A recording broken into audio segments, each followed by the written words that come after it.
estamos vivendo uma guerra, uma batalha travadíssima. E alguém pode estar se perguntando, quem vencerá essa batalha? Agora, entre essa semana e até o dia 7 do próximo mês, vai aparecer tanta coisa até o dia 7 do 4, e até o dia 7 do mês 4, vai acontecer tanta coisa grandiosa, horríveis, porque Deus acelerou o negócio. Eu vou repetir, o que é que vai acontecer em 122 dias? Vai acontecer tudo e o Brasil não está preparado. Só isso. Embora a população brasileira não esteja preparada, está tanto absurdo, não há nada oculto mais, vai ser tudo revelado, tudo escuro. Não, mas não pode, tudo que não pode vai acontecer. Se vai ter um choro, vai ter uns gritos, vai ter uns ai, vai ter uma liberdade da nacional brasileira. Tudo que é de loucura tem que acontecer. Até o dia 7 do mês 4, muitas coisas grandiosas e horríveis, que ganharão manchetes de jornais e telejornais diariamente por mais de 48 horas. E vocês podem ver. O Senhor está no seu alto e sublime trono, contemplando tudo e todos. E nenhuma palavra que sai da sua boca volta para ele vazia. Tudo que ele fala, ele cumpre. E o apóstolo Reginaldo Rolim, durante algumas lives anteriores em seu canal do YouTube, trouxe uma forte palavra profética para o Brasil e para o mundo. E mais uma vez, surpreendentemente, tudo que o apóstolo falou está se cumprindo. Quem acompanha o apóstolo aqui no canal O Verbo de Deus e também no canal do apóstolo tem visto como Deus tem lhe usado tremendamente para a nação brasileira e para muitos países.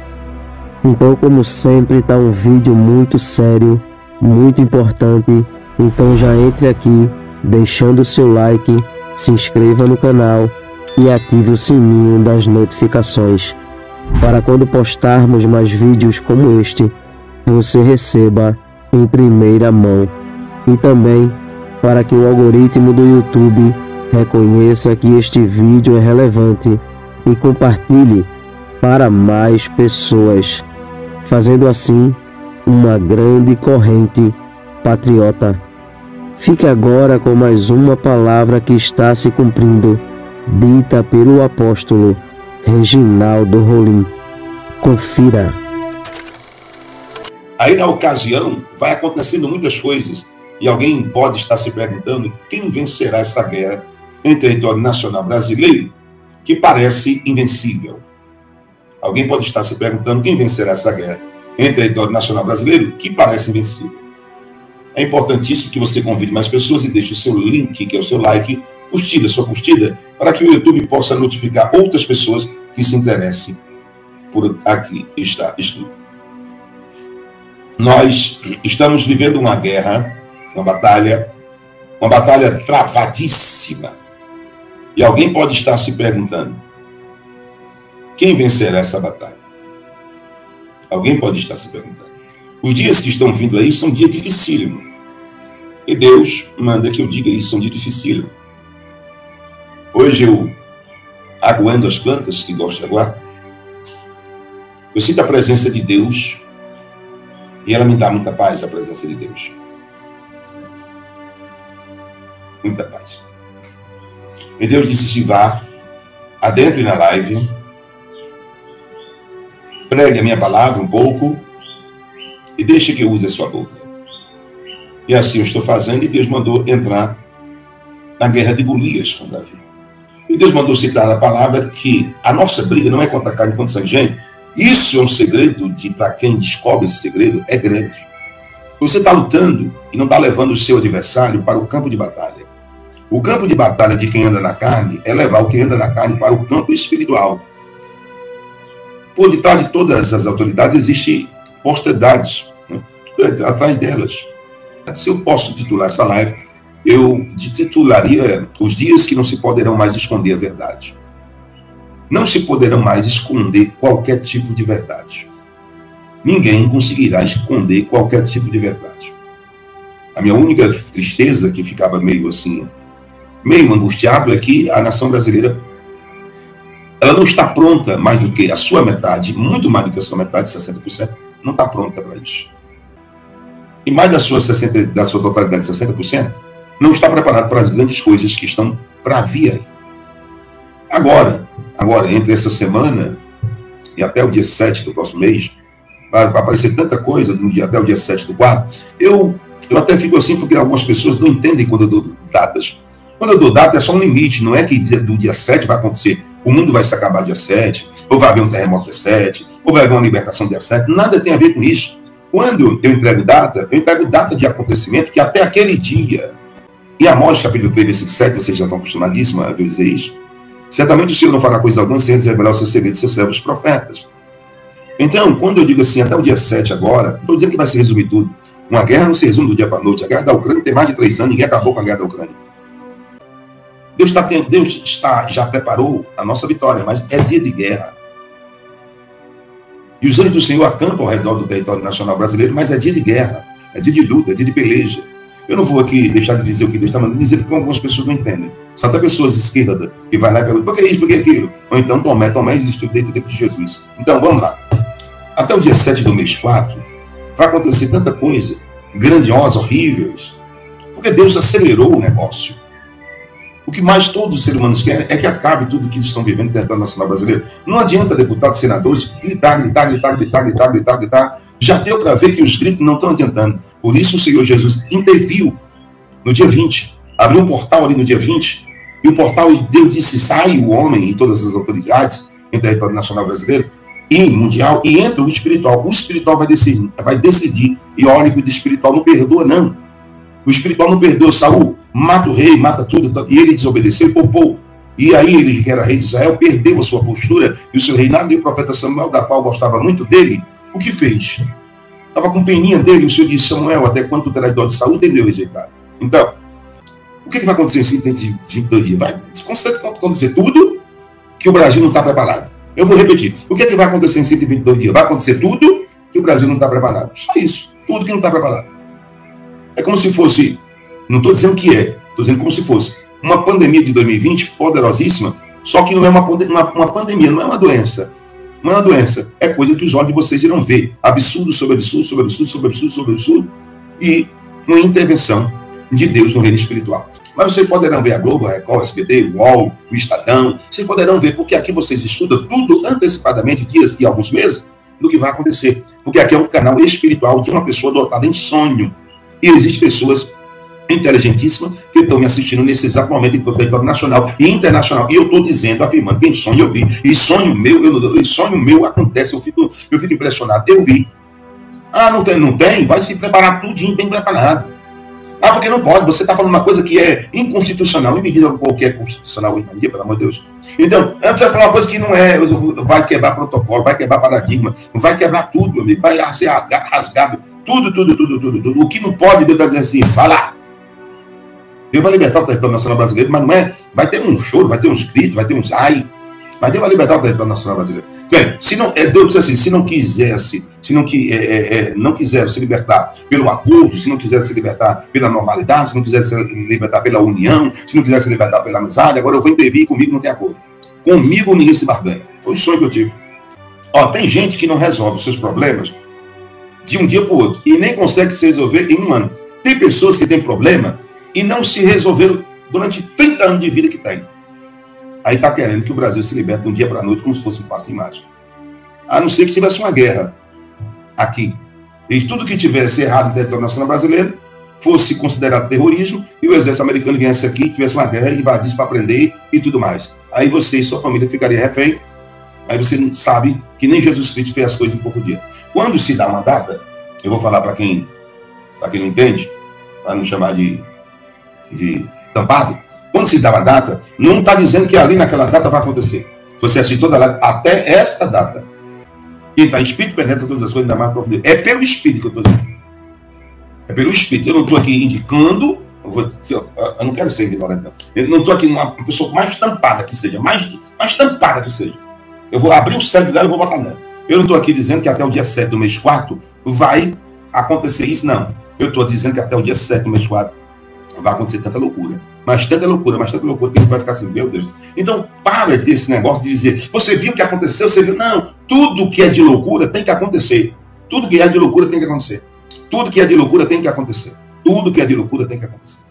Hoje é a data do dia 23 de 3 de 2025, 23 de 3 de 2025, 23 de 3 de 2025, 23 de 3 de 2025, 16 horas e 32 minutos nesse exato momento. Aí é para todo mundo saber, né? Para todo mundo saber. Será que tem como piorar mais do que já está? Será que tem como a gente afundar ainda mais no buraco e a situação dessa aberração do judiciário, da ditadura do Brasil, ficar ainda mais escancarada? Pois hoje nós tivemos uma comprovação. Sim, sempre tem como piorar.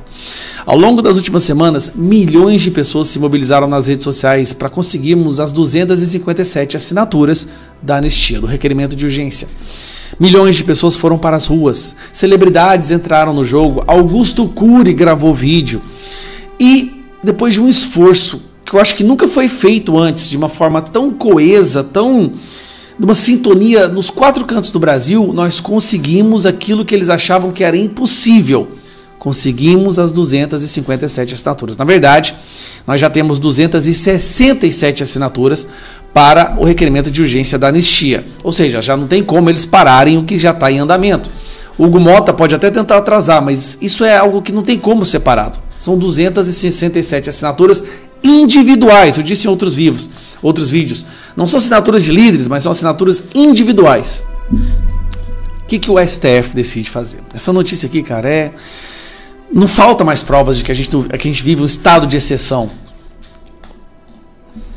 Ministros do STF cobram o governo Lula para retirar assinaturas da base pela anistia. Ministros do STF, Alexandre de Moraes, Gilmar Mendes, a gente já sabe quais são eles, né?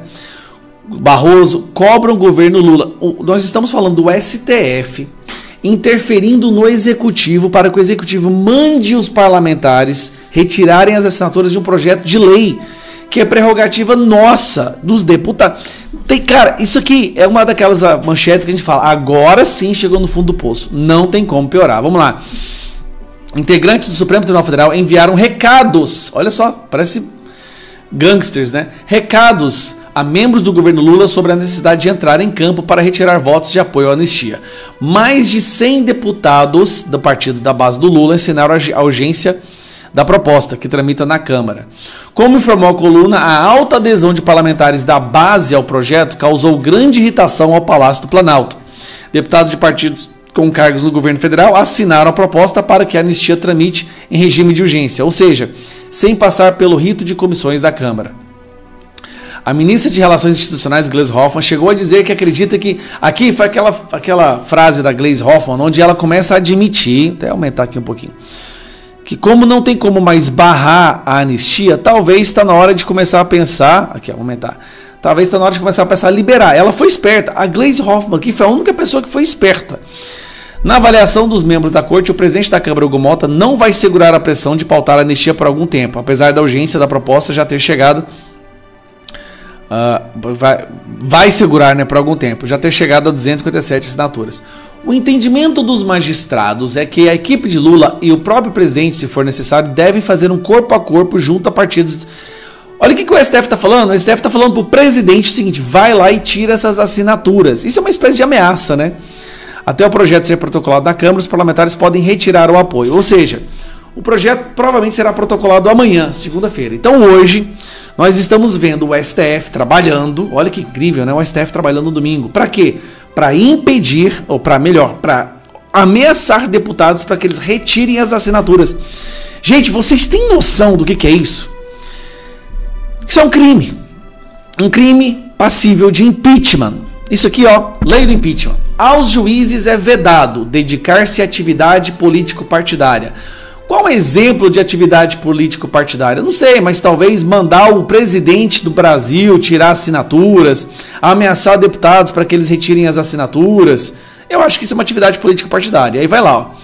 Já a lei número 1079 de 1950, lei do impeachment, diz o seguinte no artigo 39. São crimes de responsabilidade dos ministros do Supremo Tribunal Federal exercer atividade político-partidária. Exercer atividade político-partidária. O que é exercer? Vamos dar um exemplo para vocês. O que é exercer atividade político-partidária? Seria mais ou menos isso aqui, ó. Ministros do STF cobram Lula para retirar assinaturas da anistia. Isso aqui, que saiu na imprensa, é exercer atividade político-partidária. Alcolumbre, com todo respeito, quando é que nós vamos voltar a ser realmente independentes? O Congresso, deputados federais e senadores. Até quando nós vamos aceitar coação, intimidação, ameaças de um dos poderes para que seja feito apenas o que eles querem? Aí eu vejo alguns falando assim, mas isso é para não criar uma crise institucional. Crise institucional é um termo que foi forjado, né, há alguns anos. E o que significa crise institucional? Vamos explicar. Qual é a definição de crise institucional hoje no Brasil? Não fazer exatamente o que o STF manda. Se você não fizer exatamente o que o STF manda, você está criando uma crise institucional. Do ponto de vista a única instituição que manda é o STF, o resto tudo deve ser capacho e obediente, e se não obedecer ao STF, você está criando uma crise. A crise no Brasil é o quê? É não dobrar os joelhos, não se curvar diante do único poder que não recebeu nenhum voto. Nós somos uma democracia onde quem manda é o poder constituído por pessoas que não receberam nenhum voto. Pense, deixa isso assentar na sua mente. Uma democracia onde quem manda não tem voto. Existe isso? Ou será que o Brasil é o primeiro a criar essa nova categoria? Se você já passou da sua cota de tolerância à indignação, se essa indignação em ver o que está acontecendo no Brasil te causa ânsia de vômito, então não assista esse vídeo, porque esse aqui vai ser um murro na boca do estômago.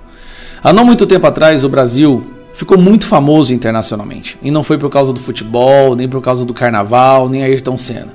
Foi por causa da maior e mais eficiente força-tarefa contra a corrupção que o mundo já viu. O Brasil ficou famoso com a Lava Jato. A Lava Jato foi reconhecida no mundo inteiro como uma das mais eficientes forças-tarefas para se combater a corrupção em um país. Bom, talvez não no mundo inteiro, com exceção do Brasil. Aqui no Brasil, a nossa Suprema Corte odiava a Lava Jato, e principalmente quando a Lava Jato alcançou nomes dentro da Suprema Corte, como é o caso do amigo do meu pai. Foi nesse momento que eles tiraram toda a sua artilharia e começaram a atacar aqueles que estavam combatendo a corrupção no Brasil. Foi um momento de esperança que a gente teve quando, pela primeira vez, a gente viu grandes figuras da corrupção do nosso país sendo presas. Mas quando essas investigações alcançaram o tal amigo do meu pai, aí, meu irmão, tudo mudou e eles foram para cima. Daí nós temos que assistir, mais uma vez, um ministro da nossa Suprema Corte dando entrevistas. Gilmar Mendes, o mesmo que deu entrevista em Portugal poucos dias após o 8 de janeiro, dizendo que não houve tentativa de golpe no Brasil e agora está condenando a 17 anos pessoas inocentes por uma suposta tentativa de golpe, foi dar uma entrevista onde ele fala um pouco sobre a Lava Jato.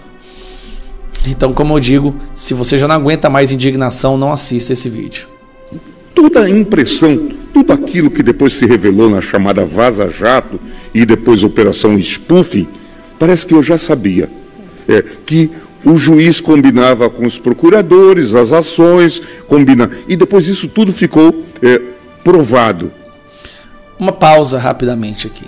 Então esse é um dos argumentos que eles usam, né? Que havia uma espécie de articulação, combinação entre juiz, promotor e outras áreas da investigação, polícia. Muito parecida talvez com essa aqui, ó.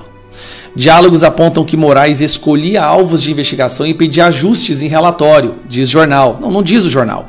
As mensagens dos juízes auxiliares substitutos, que agora inclusive foram todos retirados do gabinete do Moraes, inclusive aquele Ayrton Ribeiro, as mensagens mostram que eles pediam para se usar a criatividade, as mensagens mostram que eles escolhiam um alvo e depois tentavam criar algo que pudesse incriminar esse alvo. Foram as conversas que foram expostas. Então, assim como teve a Vaza Jato, teve também a Vaza Moraes, ou a Vaza Perseguição, que mostrou exatamente como que funcionava esse esquema. Pior do que na Lava Jato. Eu te digo por quê. Na Lava Jato tinha a quem recorrer. Com eles, não tem a quem recorrer. Alguém disse, mas o senhor tinha inside information lá? Nada disso. Uma vantagem da gente envelhecer lendo é que a gente acaba ganhando essa capacidade de adivinhar, não é? Então, eu acho que adivinhei. E fico muito orgulhoso de ter participado desse processo que você chamou de desmanche da Lava Jato, porque era uma organização criminosa. Se, de acordo com o seu argumento, um juiz que articula com outras partes da investigação para punir alvos previamente estabelecidos, isso se é uma organização criminosa, seria também a mesma forma de categorizar o que vocês estão fazendo como organização criminosa? O senhor Gilmar Mendes disse em diversos momentos que era um absurdo o fato da polícia prender pessoas para depois conseguir a delação. É exatamente isso que a Suprema Corte Brasileira está fazendo. Vide o caso Mauro Cid, que ficou preso, teve a família ameaçada, teve 9 ou 11 delações até que ele falasse exatamente o que a polícia ou que o Alexandre de Moraes queria ouvir. Eu não consigo entender como que funciona a lógica do nosso ministro Gilmar Mendes quando ele ataca, né, ele critica as ações da Lava Jato, mas defende ações muito piores praticadas por parte de alguns ministros da nossa Suprema Corte. O que eles organizaram em Curitiba, lamentavelmente, era uma organização criminosa. E o que está sendo organizado por parte da nossa Suprema Corte poderia também, pelos mesmos parâmetros estabelecidos por Alexandre de Moraes, ser também considerado uma organização criminosa?